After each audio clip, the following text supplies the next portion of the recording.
Deputy Opposition Leader raised a question without notice on what the government is doing to help the ordinary Papua New Guinean struggling to survive with the high cost of living.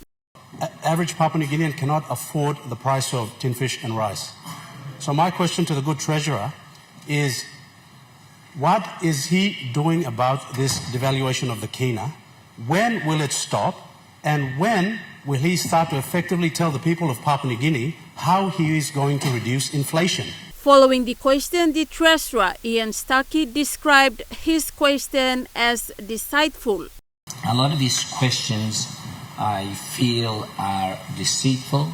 A lot of his statements are deceitful because he continues to paint a really wrong picture of how the economy is really going. So I appreciate the opportunity to clarify some of those concerns. Comparing the exchange rate with the Australian and US dollars against the PNG kina, the Treasurer stated that a good percent has dropped since April last year up to September 1st this year. Mr. Speaker, the kina is not in free fall. Mr. Speaker, the kina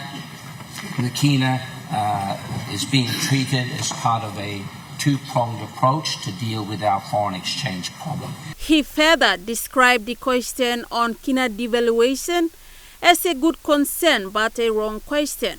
The kina is not devaluing, Mr. Speaker. The kina is depreciating. Mr. Speaker, there is a difference, and perhaps we could sit back. Member for Madang Open, Brian Kramer, stepped in to explain depreciation and devaluation. When you devalue something, it loses value. When you depreciate something, it loses value. They're the same. So to avoid any confusion of our people out there, his earlier statement to say devaluation, I know they're in with economic terms, they use them for different meanings. But for ordinary people out there, devaluation and depreciation meaning losing value. Thank you. Meanwhile, the Treasurer continued to explain that the government has short-term and long-term plans to address the high cost of living in the country. Esther Gane, National EMTV News.